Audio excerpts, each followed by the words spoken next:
Hello, my name is Marcus. I'm the compiler of a collection of therapy quotes entitled 1001 Windmills of the Mind. A collection of advanced self-help quotes taken from what's often called the psychodynamic or the psychoanalytic perspective, which long ago, as I understand it, was referred to by some as philosophical medicine or narrative medicine, helping one to be their own story doctor.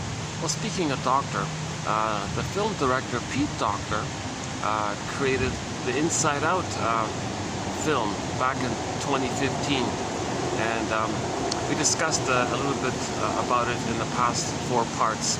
So this is going to be part 5 of 2805, and in the first 4 parts we went through the quotes for 2805.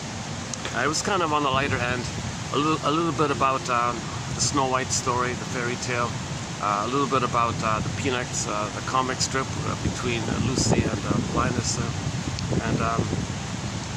and 2 quotes about the Disney film Inside Out, and the main one being that the authors wanted to teach the public, help the public to have some emotional literacy, with the belief that there's little attention paid to our inner life or emotional life.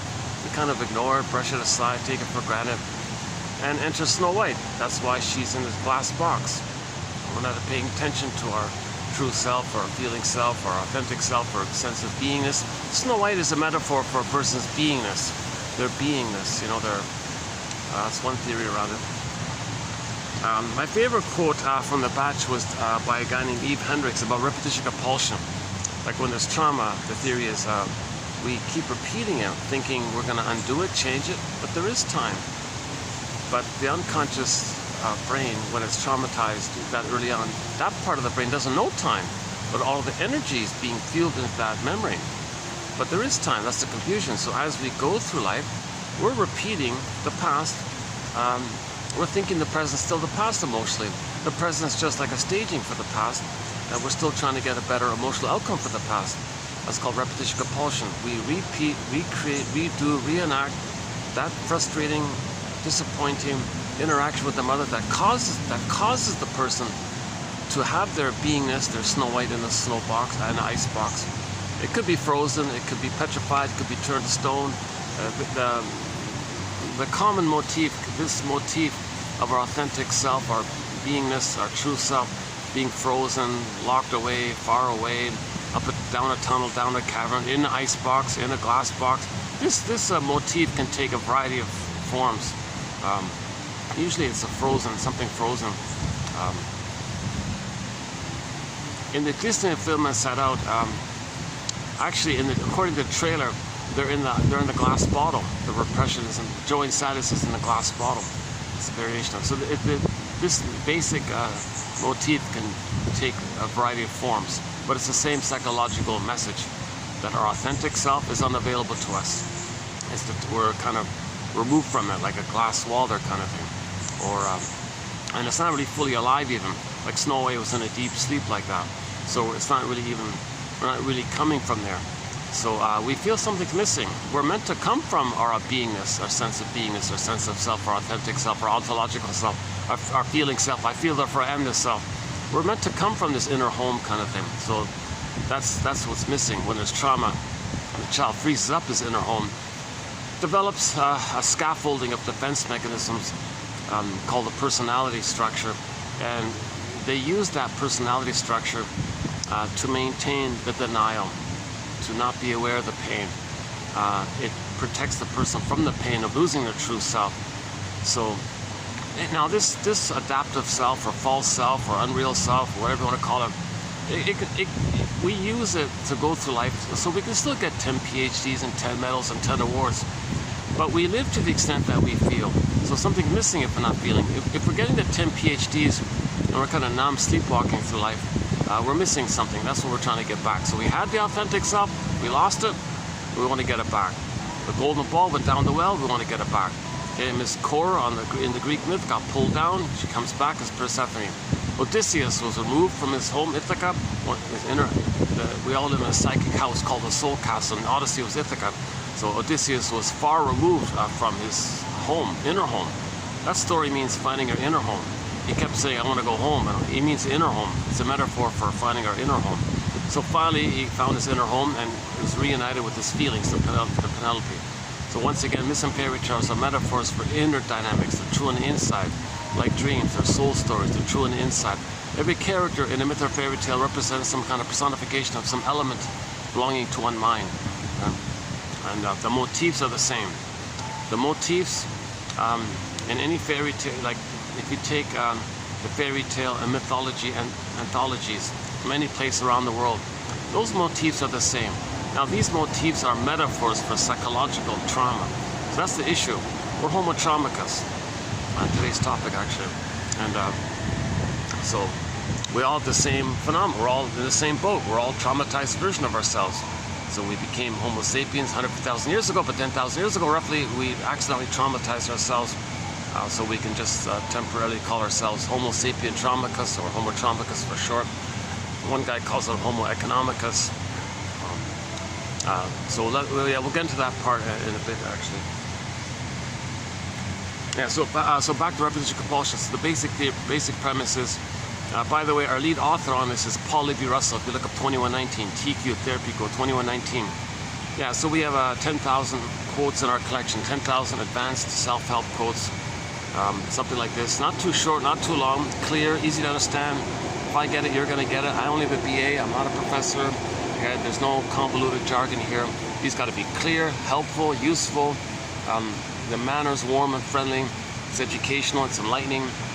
My hope is at 1 out of 10. So if you read a batch like this, my hope is that 1 you'll like. Like for example, for myself, my favorite one, as much as I like the comic one, the Peanuts one, and the Inside Out quotes, my favorite one is this one here about repetition compulsion. So the basic premise of repetition compulsion is the child's traumatized with the mother. He has needs for a secure attachment, her reverie, her warmth, her safety, her tenderness, her affection, her kindness, her gentleness, the rhythm of safety, attunement, her reverie, her consideration, her empathy, having soul sight for the child, admiring the child, and this like emotional kind of thing. The basic thing is called a blissful oneness. The baby needs like a blissful oneness with the mother for the first 4 to 5 months. And then 4 to 5 months to 18 months, it needs to be mirrored and seen in a positive light. And then 18 months to 36 months, that's the now Voyager, seek thou forth and find yourself phase, where the child discovers himself and gets the message that the mother won't abandon him for doing that. Because some mothers, they say, they kind of liked having the child around, so the mother didn't feel alone. So some mothers will withdraw their love if the child has too much self-discovery, and if the child doesn't want to lose his mother because of that, then the mother rewards that kind of thing. And then they might be traumatized that phase, from 18 months to 36 months. So the psychological birth is ballpark age 3, and there's 5 parts to get there. So that's called a secure attachment style. And that's a major theme running throughout the series here, what's called a secure attachment style. If the child doesn't get a secure attachment style, that's called arrested development, stunted development, developmental arrest, attachment trauma, relational trauma, developmental trauma, betrayal trauma, strain trauma, and so on. So that's the issue. And then as a desperate coping strategy, when the baby's traumatized by the mother, old cunning tale, mother betrayed the baby. No baby expects to be betrayed by his mother. Unknowingly, a lot of mothers are doing so. Because they have unfinished business, they're repeating their past, they're trying to change their past, they're recreating their past in the present, using the child as a stand-in for themselves. So the mother's going to shame her own baby the way she had been shamed by her mother, because that mother identified with the aggressor, because that mother needed an attachment. So this is the stuck thing here. When the child's frozen, when the child has a need for safety and mother hurts him, he's frozen, everything's frozen, and the memory's there. Unfinished business. Now, there's a huge conflict here, because the needs are still there. The child still needs safety with the mother to have his birth, psychological birth, his autonomy. The baby needs to feel safe to a level where it's okay for him to be himself. If he's terrorized by the mother, doesn't get those needs, he's stuck there in the tarpa of a negative symbiosis, even to the point where he can become her, and he forgets about himself. So this is a real psychic pain, emotional pain like this. The person's wounded. Psychologically, the body's wounded, the mind, body's wounded. Now we're from nature, anything in nature's wounded, okay, we're trying to heal. When something in nature's wounded, there's this natural tendency to, this innate drive for healing. So humans are wounded. So what's this innate drive for tenderness? How does it work for us? Well, the compulsion. When the child came out of the uterus, he had this like drive, like this push. Fairbairn, one of our mentors, Fairbairn says, life force is object seeking. So all the baby's life force is to search for the mother, have the secure attachment, and everything's okay. All of his energy is to search for the mother. He has no other agenda, no other question, no other idea of what to do. When he comes out of the uterus, where's his mother? That's the only primary thing he's looking for. So life force is object seeking.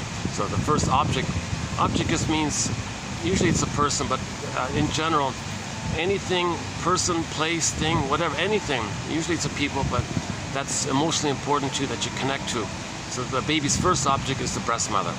And that, by the way, that's called part object relating. The baby doesn't fully get that the mother's a full person. So the baby's mainly relating to the part. Let's see if the battery's gonna hold up here. Oh, it's doing it again on me. Oh, son of a gun.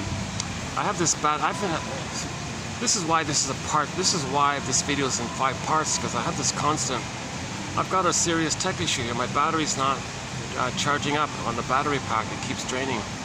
So this might, I think I might get 3 hours out of this video. So let's see if I can cram it in within 3 hours.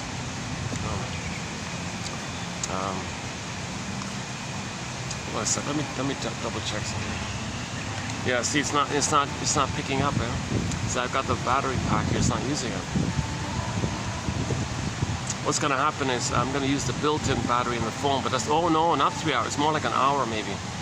I'm going to get somewhere between an hour and 2 hours, I think. And then the thing reboots itself, and then it takes it. Oh, that's a crazy thing. And okay, never mind that. I'm very glad to find these excellent quotes and post them. If you click the more link, you'll see them below. We've got 10,000 quotes in our encyclopedia. Basically 2,000 pages like this. So imagine this times 2,000. It's incredible, right? 2,000 pages like this. It's quite a collection. I'm very excited about it. 60 topics, 60 chapters, 60 e-booklets, 60 themes, all important themes on how do we know ourselves, how do we understand ourselves, how do we make the unconscious conscious so we can love life in the present, not keep repeating the past all the time, and not enjoying the present because the present's still the past, trying to change the past, using the present as a staging for the past. The present is like an instant replay constantly of the past. So every moment in the present is like an instant replay of the past, we're stuck in the past, dwelling in the past, lingering in the past. Why? Because the child cannot love life in the present, okay, if he didn't get what's called differentiation. The psychic structure needed, the memory system in his mind needed for the child to love life in the present, know himself, intimacy, make I statements, creativity, play, and so on, and be an elder late in life. The psychic structure needed is what's called differentiation, where the child feels safe with the mother to differentiate, like his sense of self is different from the mother. He separates out, like differentiates out from the original blurriness of the two in the beginning, the blissful oneness. So yes, it's a blissful oneness, but that's not meant to be forever. That blissful oneness is like kind of like an egg like that. It's meant to hatch out of the egg. At the age of 4 to 5 months, he hatches out of the egg if he gets that blissful oneness. What if he doesn't get that blissful oneness? Or maybe he partially gets it and he's traumatized. So there's a degree of the trauma. The earlier the trauma, the more serious the situation. If the trauma is post 18 months, it's a milder issue. If it's prior to 18 months, it's a more severe issue. If it's prior to 4 to 5 months, okay, it's also a severe trauma. And different personality patterns are developed around where along that continuum, that time continuum of when the trauma takes place. So that's another thread, the different personality patterns, the stingers and the clingers, and narcissistic pattern, the bully pattern, Iago pattern, low functioning BP pattern, the codependent, the pleaser, the caretaker. You got the turtle narcissist, the clingy vine narcissist, the cookie cutter star one, the voyeur one, and we go on like this. So we've got each one is sort of a thread on its own. We cover major defense mechanisms like identification with the aggressor, okay, projection, protective identification, the splitting one is a common one, and issue of symbiosis, reaction formation. We discuss Melanie Klein's theory about the positions, and so on. We've got an exciting, now this is, so this is maybe the simplest summary of all this is that the baby has a relationship with the mother. That's interpersonal. The baby's interacting with the mother. That's a relational. He's going to remember it. that memory is called intrapsychic. It's inside his psyche, intrapsychic. Okay, so the interpersonal leads to the intrapsychic. It's like a blueprint, like a mindset, like a mind blueprint, schema, script, working model, okay, template, some kind of working model that he creates. It's a memory mapping model based on interaction with the mother. Okay, human connections lead to neural connections. The baby's brain is malleable. He's laying down the neural circuitry by that interaction. So if that interaction is painful, if the mother is a BPD mother, for example, oh boy, he's laying down very painful memories. And then that's set there like that. And this intrapsychic makes itself known to us because the person's going to go through life according to that model. So if that's a problematic model, you're going to know it by the way he relates to others throughout his life. So the interpersonal leads to the intrapsychic, which reveals itself later on in his life. So you step back and look at all this. That's called psychoanalysis, object relations theory, and so on. So that's the basic idea, because if the baby does lay down a problematic script, this traumatic script, then what do we do now? How do we see this and then identify it so we can lay the ghost to rest kind of thing and do the mourning process and admit it? You got to know it, you got to admit it, you got to find a story. Then the life force can be for the present. But if you don't know it, you're going to keep on repeating until you do it. So we keep repeating and search for the story. Once we get the story, we stop repeating. Now this place is very busy. Oh, this is the busiest I've seen it in a while here. It's packed here. There's got to be about 40, 50 people around. So luckily this corner, no one's using this kind of corner. This is the least popular end of the restaurant. I'm in a very nice restaurant. Out they got an indoor, 2 floors indoors, 2-story building on indoors, and a sort of gardeny kind of place. And to my surprise, it's not that sweltering today. I don't know what. Yeah, a little bit of a break on the heat.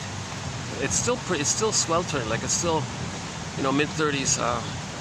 And then with the heat index, it's kind of. I think now it's maybe like the low 40s. So you don't see it, but it feels like 42 or 1 or something like that where I am. Luckily, there's a bit of a breeze, and I got the fan over there. I couldn't do this without the fan. Yeah, so there's the fan. Yeah.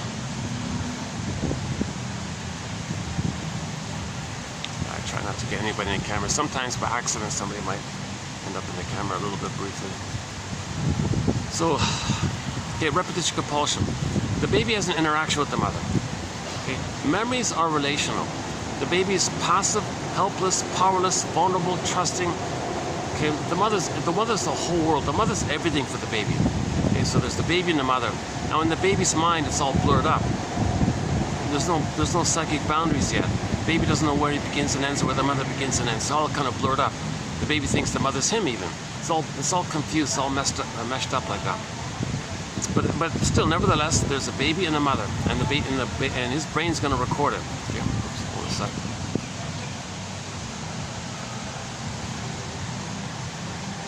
I get the odd mosquito or something. Oh yeah, you know what? If you see me turning the camera, it's because if people are passing in front of me. I'm right by the entrance and all this. I don't want anyone thinking I'm filming them or something. So I might just, to give people reassurance of that, I might just turn the camera up or down or something like that. If there's a mosquito lands on me, I'll turn the camera. Actually, it's been pretty good here now, yeah. Not too many mosquitoes.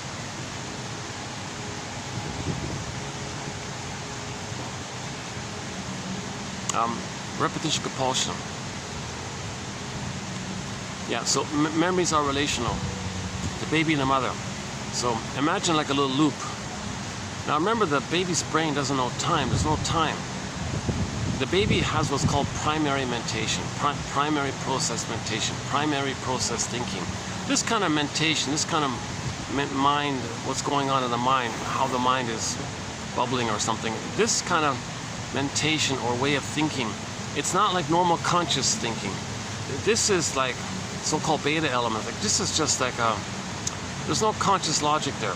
Number one, in that mind, there's no sense of time. There's no sense of some place that needs to be, like something should be in this place. It should be there. Not. There's no sense of that. Things can flip. Things can flop. Things can morph. This can be there. That can be there. Things can represent that. Things can symbolize that. Things, like Alice says, up is down, left is right. The cat in Alice in Wonderland says, You know, it's matter. Don't expect conscious logic. So there's no kind of normal reasoning in the mind, in the child's mind. It's pictorial, it's imagination, things are exaggerated. So that's why if the baby's enraged at the mother's a monster suddenly. That's called primary process mentation. Now the baby needs a loving mother, so he hallucinates a goddess. Now there's a goddess, so he can survive. So he dreams that he's relating to a god, a goddess.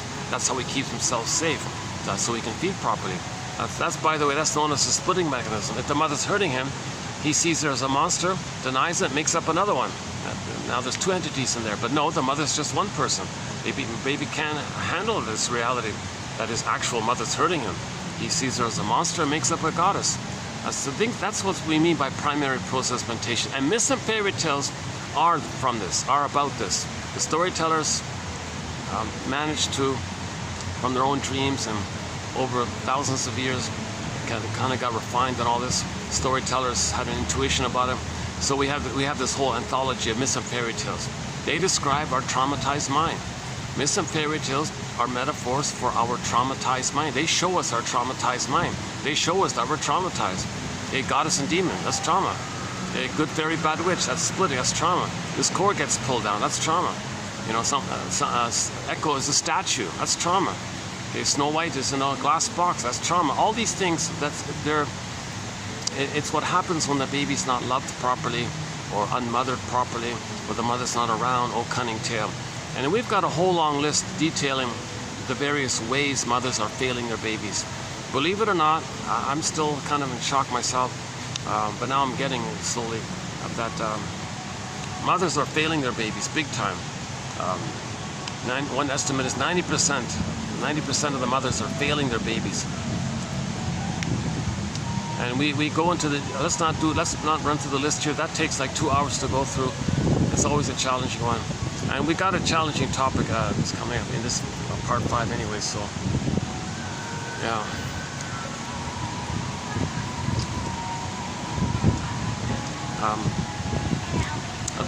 The basic one is the mother, when she has a baby, she's going to replay her past, because the mother only sees her past.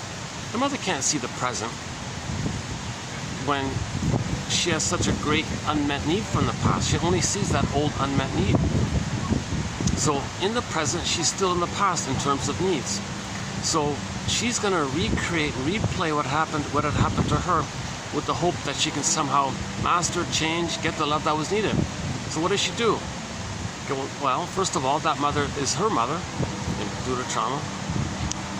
So when she has a baby, she'll cast her own baby in the role of her of when she was a baby. That's called the evocation of a proxy. So the baby's become a proxy of her when she was a baby. Okay, now remember, proxy means someone plays a role for you, someone feels for you, someone does something for you, something like that. So the baby's going to play the proxy of the mother of when she was back in the nursery. Now that mother had already identified with the aggressor, the grandmother. So she's going to replay the thing. The original thing was, when that mother was a baby, she cried for love. Her mother said no. Now she's going to replay the thing. All right, baby, you're going to play me. I'm going to play my mother. So baby, you have needs. I'm going to say no to you. So she replayed it. She shamed her own baby the way her mother had shamed her. Okay, that's part A. How does she struggle with the mother if she is the mother? So, Alice in Wonderland. Hocus pocus, auto-hypnosis, double focus. The baby she just shamed, the proxy. First, she used her own baby as a stand-in for her when she was a baby. She hurt her own baby, meaning that's exactly the replay of the mother hurting her. And she's the hurting mother.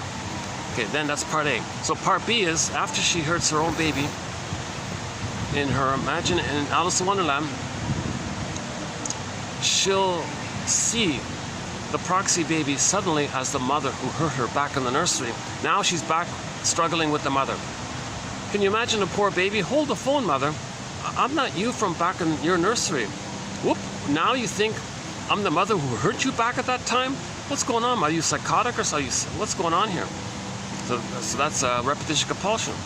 The mother's still in struggle with her mother. Okay, so she arranges it to fight with the baby, thinking the baby's her mother. So the poor baby is going to be trapped. What does the baby do? How does he adapt? How does he hold on to his soul? How does he keep the soul? What does he do as an emergency procedure. He takes his soul and puts it into cold storage. He puts it into cold storage, he freezes it up, or puts it in a glass box like the Snow White one, the Sleeping Beauty one. And then to boot, that glass box, there might be locked or something. Then it's down a tunnel, down a cavern. One fairy tale is entitled, "Go I know not whither and bring back I know not what." So the child buries it. He freezes it, buries it, hides it for safekeeping. It's there, it's never gone, never completely gone, but he's removed from it. He's away from it. He's not in touch with it. This feeling of not knowing, not being in touch with your authentic self, your true self, your ontological self, your sense of self, your golden ball, your feelings, joy, sadness. This feeling like that means we're not going to have words for our feelings. That's called alexithymia. No words for feeling. It's a Greek word. A means no, lexi, lexicon, and thymia, feelings. No words for feelings, because athimoalexia, no feelings for the words. The feelings are frozen. So you can't find the feelings for your words because your feelings are frozen. And that's why you don't have words for your feelings. So there's this is called alexithymia or athimoalexia, or aporetic emotions. You're just doubtful about your emotions, or affect phobia, emotional illiteracy, low EQ, and so on. And that's the issue. That's a pain like that. So we develop a false self in response, and we live through the false self. And then sometimes we think the false self is who we are. So the false self is the doing to not make us aware of the pain. And then we think that doing is who we are. It's doing double duty, she said in yesterday's school. 2 days, was it yesterday? 2 days, yeah. Check out 2 videos ago. Check out 04, I think it was, about the double duty one. Is it in here? It's in a recent one. It's either 04 or 03, and possibly 02, one of those ones. That was a good quote, I thought. So this gap, right? So we develop a false self, and we live with the false self. Okay, Winnicott's famous shrink says the false self is kind of meant to protect the true self, not replace it. Some people think they don't know that. They think the false self is who they are. And so there's a real gap like that.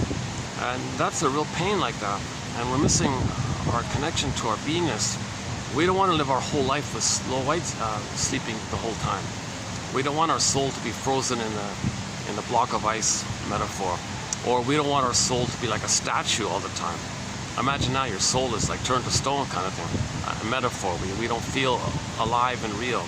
Like the stuffed rabbit. Remember Velveteen Rabbit? What does it mean to feel real? Metaphor. We may not feel fully real when there's trauma. Or we don't feel fully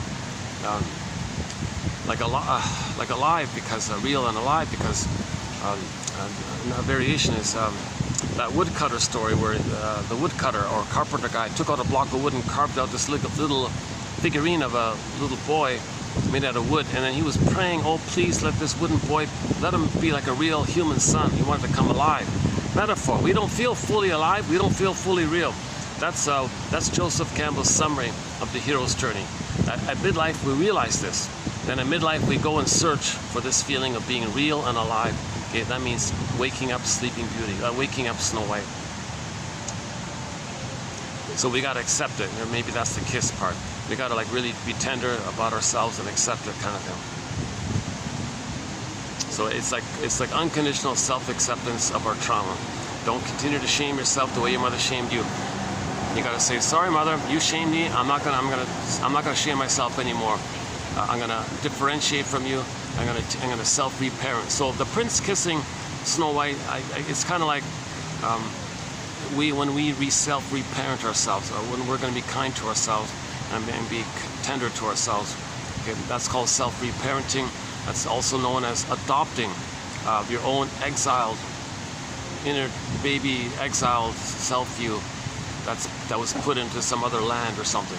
You find him, you find his orphaned, exiled baby, and you're going to adopt him. It's you. You're going to adopt yourself. Similar kind of idea. So you're getting back in touch with yourself. Now there's a new life, right? Now you're coming back to yourself. So we had ourselves, we lost it, want to get it back. That's the hero's journey. Now when we lose the authentic self, we're numb to it for the first half of life. Then roughly at 40 ballpark, we get these inklings. We get Freudian slips. We get psychosomatic symptoms where we complain about dissatisfaction in life and love and all this. So we feel something's off here. So then that makes us curious. What's going on here? Then you go, oh my God, I have a real self I didn't know about. What a loss. What happened? Where's my real self? Okay, enter the hero's journey. Now you begin the hero's journey, the famous hero's journey. Universal common monomyth called the hero's journey by Joseph Campbell. I kind of like Chinan's phrase. He calls it the second journey. Like for the second half of life, you begin the second journey of life. Got the first one and the second one, basically. And that's what the whole Odyssey is about, right? He's gonna.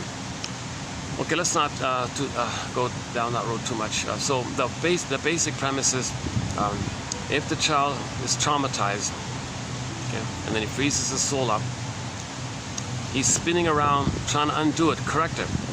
So imagine this spinning thing, like a little loop like that. Baby and a mother, like a dual unity, interaction. Baby cries for love, mother says no. That was a pain. The need is still there. But the pain is there. He doesn't want the pain, but the need is still there. Yikes. This is a huge inner conflict. And this recording is in the survival brain, in the primitive part of the brain, the survival, called the survival brain. Okay, once again, we have 3 brains: first brain, second brain, third brain. Go to part 4 or part 3, one of those in this run here. We talked about the 3 brains. Let's not redo it here.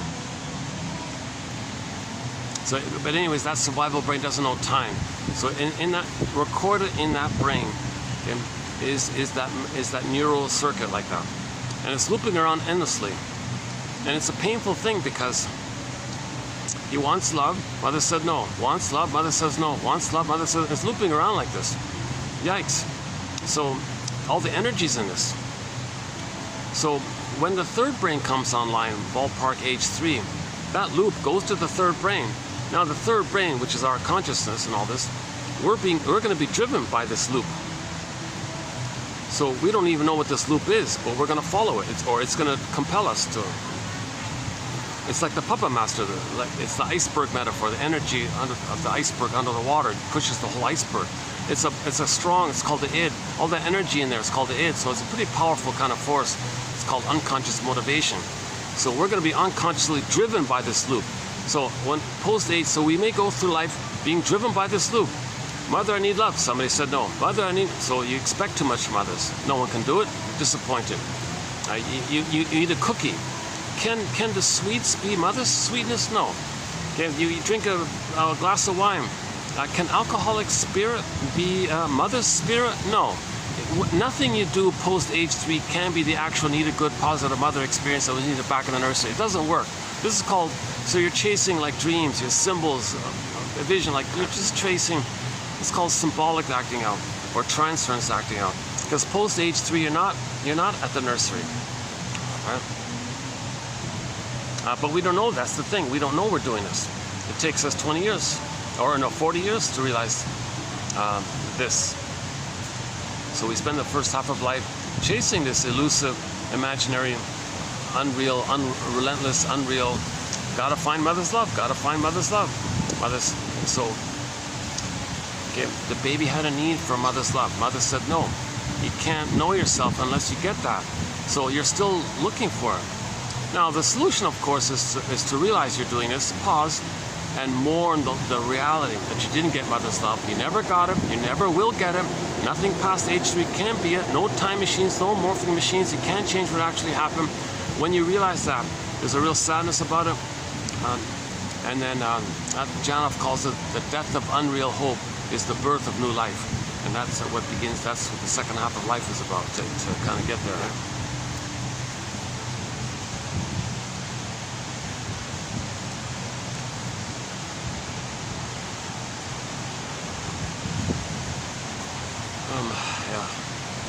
Yeah, luckily, thankfully, yesterday I was here, I was sweat.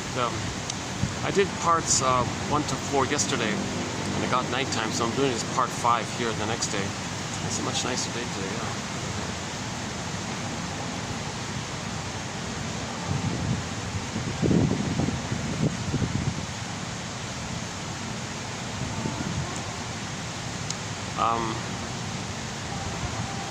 Yeah, just give me like a half a minute break here. Let me take away some. Let me remove some perspiration. It's still pretty hot. Hold on a sec. Yeah.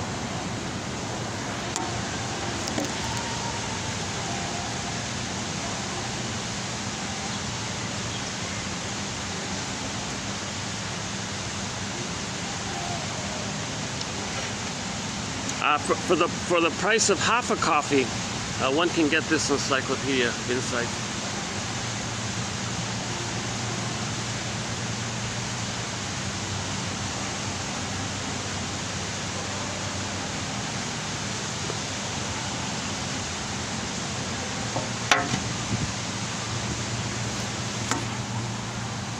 Yeah, in the background I can hear "Stand By," the song "Stand By Me."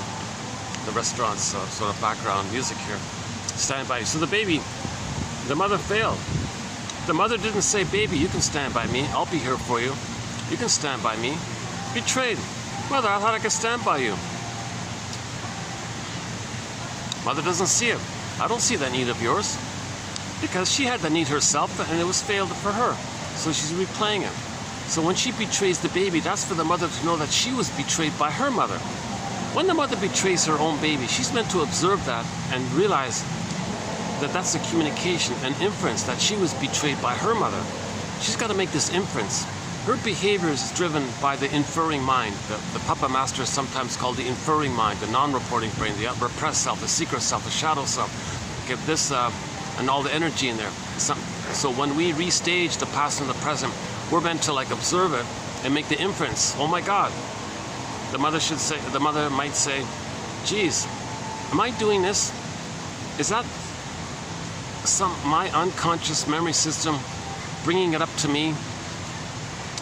That's what my mother did to me, and I'm doing this for me to know this? Oh my God!" Then she gets her story. She stops repeating. Then she goes, "Sorry, baby." Okay, then she can correct herself like that.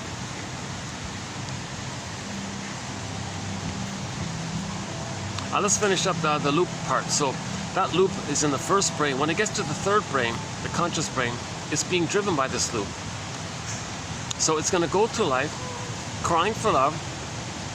Okay, so others, places, things, people, relationships, jobs, whatever is in their life, they're going to hope that whatever it is, it can be the good mother experience that was needed back in the nursery because they're still there.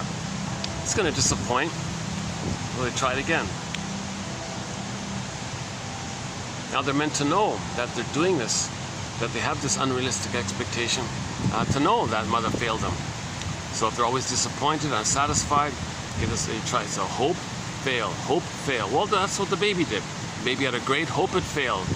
Emily Dickinson's famous poem here is, the baby had a great hope, it fell.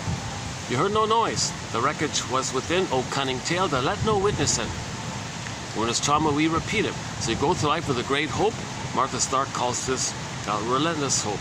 Janoff calls it unreal hope. You have this kind of hope. We're talking like a pathological hope. We're talking about a hope that something in the present can be the breast mother back in the nursery. That's a pathological, that's like unhealthy hope, dysfunctional hope. That's what we mean it that way. There's different kinds of hope. So this is that in reference to this dysfunctional kind of hope. So that's why Martha Stark calls it. She clarifies it when she talks about relentless hope. She clarifies it means this dysfunctional hope. I think Janoff is better. He calls it unreal hope, yeah, or the dope of hope or something. He kind of makes it more clear, I think. That's one way the repetition can take place. So in new situations, they'll be themselves and they'll be disappointed somehow. They'll make it happen, they'll orchestrate it, they'll choose people who will reject them or goad people to reject them, expect people to reject them. Okay, self-fulfilling prophecy. They can give people impossible tests, be passive-aggressive, be difficult, whatever it is. The point is they're meant to cycle around the original timeless loop. Had a need, mother said no. Had a need, mother said no. So they go through life. Have a need, people say no. Have a need, people say no. Or others say no, or places or say no, etc. That's actually, believe it or not, that's kind of benign. They're not hurting they're not hurting others. They're just in this dysfunctional replaying of the disappointment with the mother. So they still have this kind of childlike situation like this. Now there's a more disturbed version of this. There's a perverted or so-called perverse, aberrant kind of version of this. What they do is they don't cry for love anymore. They find others and see them as crying for love, the way they were crying for love. And they say no to them, the way their mothers said no to them. So the more perverse thing that takes place is called identification with the aggressor. Okay, let's back up a sec. So imagine this loop that we're talking about, baby to mother. Imagine this little loop, let's call it a cry for love. Everything's love or a cry for love. The normal development, the child gets psychological birth, they know themselves, they express themselves, that's like love, meaning, path of heart, they're loving life. They don't get that, they're in crying for love. So, imagine this loop like this, let's call it the cry for love loop. Let's imagine it grooved in, the neural, like as a metaphor, grooved in on a record, like a 45 vinyl disc record. Those 45s are only one song, right? Side B is the same song as side A, or there are no grooves on side B. The point is there's only one song. So that memory cycle is grouped in on a 45 disc record. It's neurotic, it's neurosis, it's a conflict. Okay? He has the need, but the pain, doesn't want the pain, but still has the need. That makes the person neurotic because they're not loving life in the present, they're not enjoying life in the present. They're sleepwalking through life in a trance, but emotionally they're stuck in the past. They're trancing the emotional past to the present, and all time is the emotional past. Yes, they can drive a car in reality and all that in the present, but we're talking about the feelings and your sense of being at home and having joy at the console and having the ability to mourn losses and have empathy and gratitude and have the whole spectrum of the more quote-unquote more human side of being human, which is what's normal, right?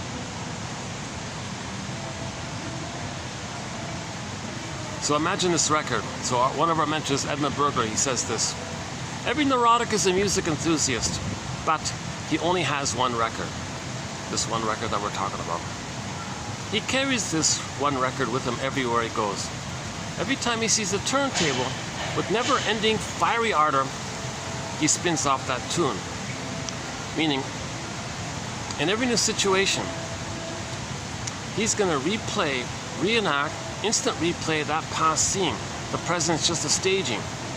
Okay, same script, different characters, different scenery, different people, but it's the same script. There's let's play the song, same script, different cast by Whitney Houston and another duet between Whitney Houston and I forgot the other lady who sang it. Same script, different cast. Was it Whitney? Yeah, Whitney Houston. That's an underappreciated song of hers. She's considered sort of like the second sort of singer. There's sort of like another singer was sort of the lead on her, I guess. No, it felt equal to me. It felt. Oh, hang on a sec. Just, a new group just walked in front of me and they kind of glanced over at me a little bit, checking me out, kind of thing. Doing the usual scanning, you know.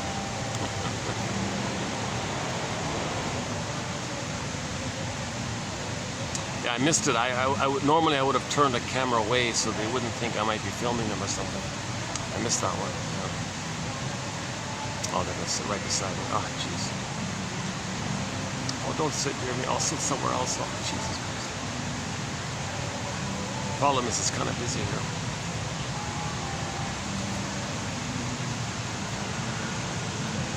Oh, good. They're gonna move to a little further down. Yeah, I don't want to get distracted by certain crowds, certain.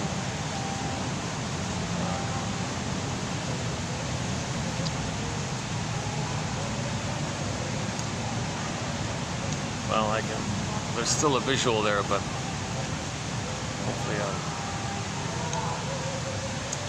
I'll just blot it out, kind of thing. Unless, well, I got the fan set up here. The other end is taken. No, I'm pretty limited. This is pretty much it here. One second.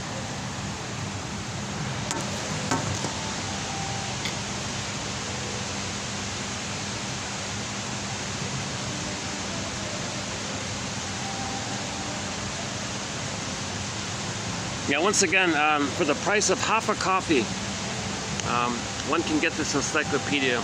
The link is below.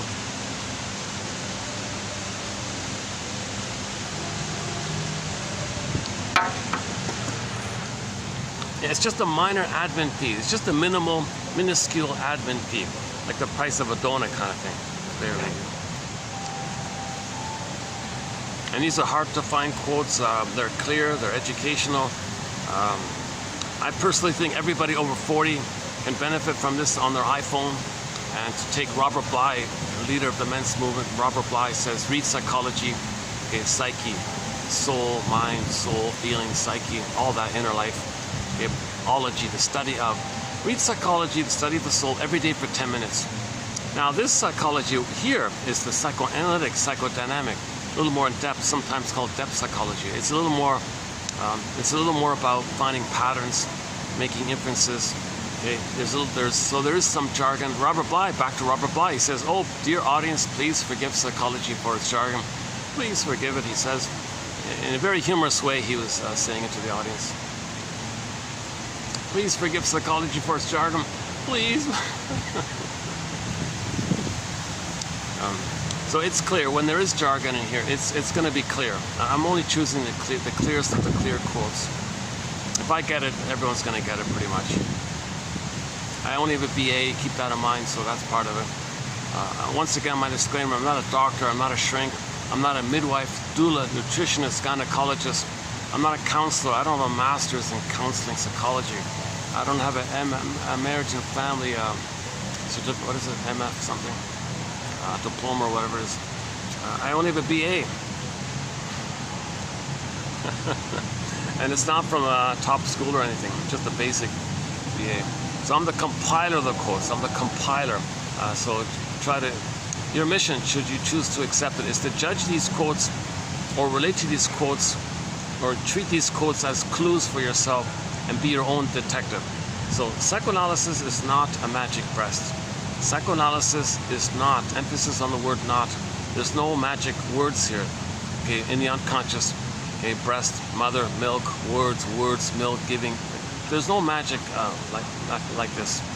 You have to raise your alertness, like raise your consciousness.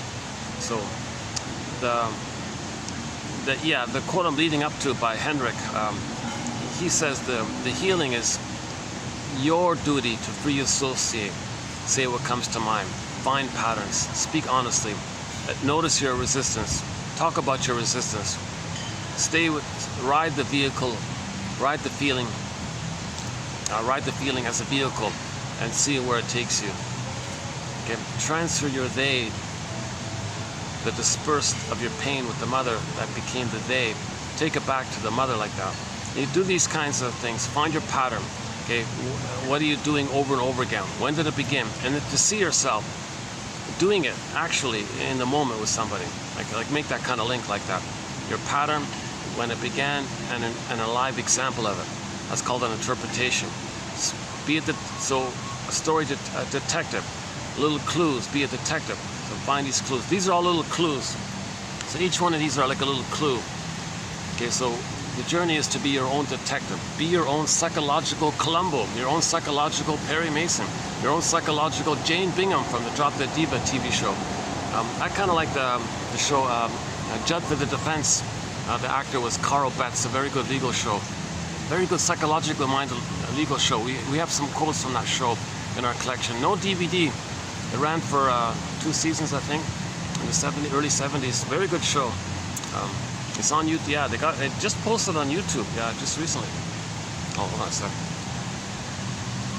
I got a group coming in. Another group. Hold on a second.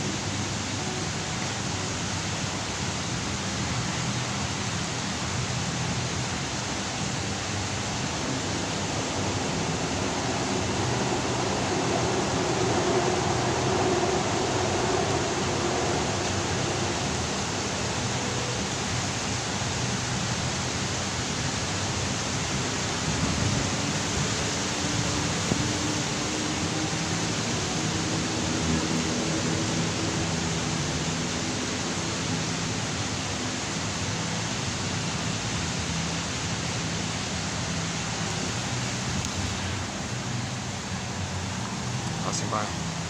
They just sort of stopped right in front of me. It took a little while for them to move on.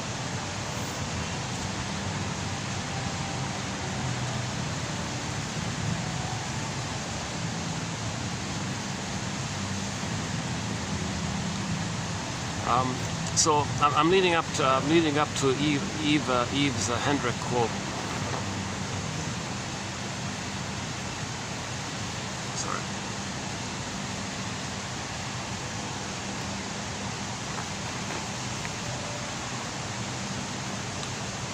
Okay, every neurotic is a music enthusiast, but he only has one record, which he carries with him everywhere he goes. Every time he sees a turntable with never-ending fiery ardor, he plays that tune. Okay, so he recreates in the present something that stands in for the past. It's going to be a new edition or replay or reenactment, a staging theater thing. So the present is sometimes called the presenting past. You're going to present the past in the present. The present's still the past. You're going to transfer the past to the present, and like a staging thing, like actors, you're going to act it all out kind of thing. Now this reenactment can take two forms. If the person is traumatized post 18 months, they do it the benign way, as said before. They play themselves, expect others to be the good parent who will help them. Okay. Unrealistic expectation, too much demands, that's going to disappoint. That's kind of benign like that. So they're called the clingers and the pleasers and the caretakers. They're looking for crumbs. They're like a little child. Someone be a good parent, help them resume development, help them know themselves, help them to find their autonomy, support them when they're learning, and be like a coach a little bit maybe, and be reliably there for them. And like they're looking for what was supposed to have happened between 18 months and 36 months, where the child explores his environment, discovers something, and runs back to his mother for emotional refeeling. The mother does communicative matching, and the mother does maybe like a little improv like this. But nobody in the present can do that kind of. Like even if someone hires a so-called coach or something, there's limits, like time limits, and like it doesn't. What the child wanted was the experience in his brain where the mother doesn't say to him, if you're going to be autonomous, you betray me. You're with me or against me. If you have your own initiative, you betray me. I withdraw. I don't support you. I don't give you emotional refueling. I don't support you. I punish you if you're going to be autonomous. A child wants to lose his mother, so he gives up his initiative, clings to his mother. Then the mother rewards it. Oh, there now, good boy, good boy. So the mother rewards this clinging, because she enjoys the oneness, the blissful oneness, because she didn't get it herself. So she's using the child as a parent, basically. And if the child has initiative, she punishes the child. That's a deep burned thing. That's a deep imprint in the brain. It's etched in like that. Nobody in the present, no kind of supportive friend, yeah, why don't you try that? You can do that. That sounds interesting. Yeah, I support your curiosity to learn. You want to take a course in such a way? That's not going to change that kind of deep groove like that. It's superficial. It's not, the idea is to know what happened and mourn what happened and know what happened. Don't just brush it over like a painted over kind of thing. It doesn't work. So it's not going to work. So the clingers are disappointed again and again. Now, if the trauma is before 8, but the point is they don't hurt others. They just replay being, they just replay the disappointment of mother not supporting them. Now, the stingers, okay, if the trauma is before 18 months, that's critical time, 18 months, because the child's original infantile megalomania, him thinking he's a little king or god or special and all this, that dissipates at 18 months. But if he's traumatized prior to 18 months, he's still in that mode. That's called part-object relating. He thinks it's all about him, things are utilitarian, part-object relating, and he's fighting in survival with the breast, basically, if it's the earlier case. Okay. If the child's traumatized prior to 18 months, what took place was he can't take the pain anymore with the mother. So he'll find others to stand in for him. he'll take the old archaic, once upon a time, imagining that in the uterus he was on the throne, in this blissful oneness of the mother. He felt special, he felt chosen, he felt powerful, he felt unique, he felt the whole universe, he's the whole world. He felt, this is called infantile megalomania, the glorified self, the idealized self, the egocentricity, etc. So he'll take refuge in that kind of thing. And he'll think he's self-sufficient because everything's him, doesn't need anybody because he's got everything. Okay, self-sufficient kind of thing. Now, what about attachment? He's got to have a mother. The only way to have a mother is to be her. Now, to be her, the condition is he makes a deal. He makes a deal with the you-know-who, so because the mother now is a frightening entity in his mind. Could be the guy with the horns, could be any kind of frightening entity. So he identifies with her. Now that he's her, he's going to replay the continuous loop where mother hurt him. He's going to hurt himself. Wait a minute, how's that going to work? Enter the proxy. So he'll find proxies to play him. He'll hurt himself, yes, but he'll distract himself from that pain by hurting the proxy. His attention flies out like that distracts him. While he's doing that, he maintains the blissful oneness of the mother. That blissful oneness of them. When the mother hurt the baby, they were still one. He's become her. He acts like her. He hurts himself. It's still him underneath. He's still hurt by her, even though he hurts himself. So he gets the blissful oneness. Now the pain part of it all, it's partly numbed over with the endorphins, and it's partly expressed by the proxy. So he divides the pain that way. Half he numbs, and the other half the other guy expresses for him.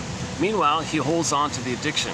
That's why narcissism is named after that little white flower. That little white flower gives people illusions and addictions and all this. They're on the front cover of Alexander Lowen's book. Oh, again, hold on.